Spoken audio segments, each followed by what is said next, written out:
ദിലീപിന്റെ കേസിന്റെ വിധി വന്നിരിക്കുകയാണ്. അപ്പോൾ ദിലീപ് കുറ്റക്കാരനല്ലെന്ന് കോടതിയിൽ തെളിഞ്ഞിരിക്കുകയാണ്. നമുക്കെല്ലാവർക്കും ഒരു 2017 മുതലാണ് ഈ ഒരു പ്രശ്നം തുടങ്ങിയത്.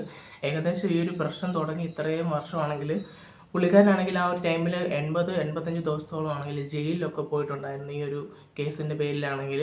അതേപോലെ തന്നെ ആണെങ്കിലും മാധ്യമങ്ങളിൽ നിന്നും അതുപോലെ പല ആൾക്കാരിൽ നിന്നും പല രീതിക്ക് പുള്ളിക്ക് മനസ്സിലാണെങ്കിൽ ഭയങ്കരമായിട്ടുള്ള പ്രശ്നങ്ങളൊക്കെ ഉണ്ടാക്കാനുള്ള സാഹചര്യമൊക്കെ ഉണ്ടായിരുന്നു. അതുപോലെ തന്നെ പുള്ളിക്കാരന് പറയാനുള്ള കാര്യങ്ങൾ പക്ഷേ പലയിടത്ത് വെച്ചും പുള്ളിയോട് ചോദിച്ചപ്പോഴും പുള്ളിയുടെ അഭിപ്രായം ഞാനിപ്പോഴേ പറയാൻ സമയമായിട്ടില്ല, എനിക്ക് പറയാൻ ഒത്തിരിയുണ്ട്, ഞാൻ പറയുന്നതൊക്കെ ഒരു ദിവസം പറയും, അന്ന് എല്ലാവരും എന്നെ മനസ്സിലാക്കും എന്നുള്ളൊരു വാക്കായിരുന്നു പുള്ളി പറഞ്ഞുകൊണ്ടിരുന്നത്. എന്തായാലും പുള്ളി ഇന്ന് പുള്ളിയുടെ മനസ്സ് തുറന്ന് പുള്ളിക്ക് പറയാനുള്ള കാര്യങ്ങളെല്ലാം പറഞ്ഞിരിക്കുകയാണ്. അപ്പം തന്നെ ഇതുപോലെ നമ്മുടെ കോടതി വിധിയാണെങ്കിൽ പുള്ളിക്ക് അനുകൂലമായിട്ട് തന്നെയാണ് വന്നിരിക്കുന്നത്. എന്തായാലും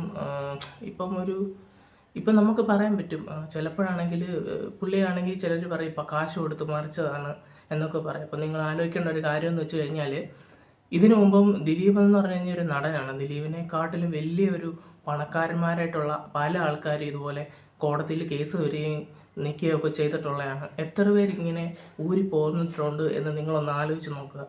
അങ്ങനെ എല്ലാവർക്കും അങ്ങനെ അല്ലെങ്കിൽ അങ്ങനെ ഒരു സംഭവം എന്ന് വെച്ച് കഴിഞ്ഞാൽ പോസിബിളായിട്ടുള്ളൊരു കാര്യമേ അല്ല.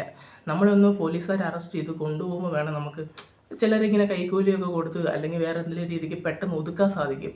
കോടതി പോയി ആ ഒരു നമ്മൾ അവിടുത്തെ ഫ്രണ്ടിൽ പോയി നിന്ന് നല്ല രീതിക്കാണെങ്കിൽ അവർ നമ്മളോട് ഓരോ കാര്യങ്ങൾ ചോദിക്കുക നമ്മൾ പറയുമ്പോൾ അവരെല്ലാവരും നമ്മൾക്ക് പൈസ കൊടുത്ത് കൈ മേടിക്കാൻ പറ്റുന്നതെന്ന് ഒരിക്കലും അങ്ങനെ ചിന്തിക്കില്ല. അത് വെറും മണ്ടത്തരമെന്ന് ഞാൻ പറയത്തുള്ളൂ.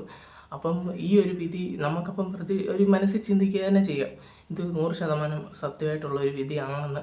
അല്ലെങ്കിൽ ഉറപ്പായിട്ടും ഇത് എതിരെ വരത്തുള്ളായിരുന്നു. അപ്പോൾ ഈ ഒരു വിധി ദിലീപിന് അനുകൂലമായിട്ടാണ് വന്നിരിക്കുന്നത്. എന്തായാലും അദ്ദേഹത്തിൻ്റെ കരിയർ സത്യം പറഞ്ഞു കഴിഞ്ഞാൽ തീരുമാനിക്കുന്ന ദിവസമായിരുന്നു ഇന്ന്. കരിയർ മുന്നോട്ട് പോകണോ അതോ കരിയർ ഇവിടെ വെച്ച് നിൽക്കണോ എന്നുള്ളത്. എന്തായാലും ആ കരിയർ മുമ്പോട്ട് തന്നെ പോവുക തന്നെ ചെയ്യുമെന്നുള്ളൊരു ഇതാണ് ഈ ഒരു വിധിയോട് കൂടി വന്നിരിക്കുന്നത്. പിന്നെ വേറൊരു കാര്യമാണ്, അദ്ദേഹത്തിൻ്റെ ഇനി ഇറങ്ങാൻ പോകുന്ന ചിത്രമായിട്ടുള്ള ബബ്ബ എന്ന സിനിമയ്ക്ക് ഉള്ള ഒരു ഹൈപ്പെന്ന് വെച്ച് കഴിഞ്ഞാൽ വേറെ ഒരു റേഞ്ചിലാണ് നിൽക്കുന്നത്. കാരണം നിങ്ങൾക്ക് എല്ലാവർക്കും ഓർമ്മ ഉണ്ടായിരിക്കും രാമലീല എന്ന് പറഞ്ഞ സിനിമ. പുള്ളി ജയിലിൽ നിന്ന് ഇറങ്ങിയതിന് ശേഷം വന്നൊരു പടമാണ് രാമലീല. എന്നിട്ട് ആ പടം എന്താണ് നമ്മുടെ ഇൻഡസ്ട്രി കാണിച്ചതെന്നുള്ളത് നമ്മളെല്ലാവരും കണ്ടതാണ്. അതുപോലെ തന്നെ ബബ്ബയും വലിയൊരു വിജയമാണെന്നുള്ള കാര്യത്തിന് ഒരു ഡൗട്ടും ഇല്ല. എന്തായാലും ഇവർക്ക് ഓൾറെഡി ഭയങ്കര കോൺഫിഡൻസ് ആയിരുന്നു, ദിലീപിൻ്റെ ഭാഗത്ത് മാത്രമേ ശരി വരത്തുള്ളൂ, അല്ലെങ്കിൽ ദിലീപിന് പോസിബിളായിട്ടുള്ള രീതിക്കായിരിക്കും ഈ ഒരു കേസ് തെളിയുന്നതെന്നുള്ള കാര്യം. കാരണം ബബ്ബയുടെ ടീം ഇങ്ങനെ ഒരു ഇത് നമ്മൾ കേട്ടിട്ടുണ്ടായിരുന്നു, വിധി വരുന്ന അന്ന് തന്നെയാണ് ഈ പടത്തിൻ്റെ ട്രെയിലർ വരുന്നതെന്ന് പറഞ്ഞ്.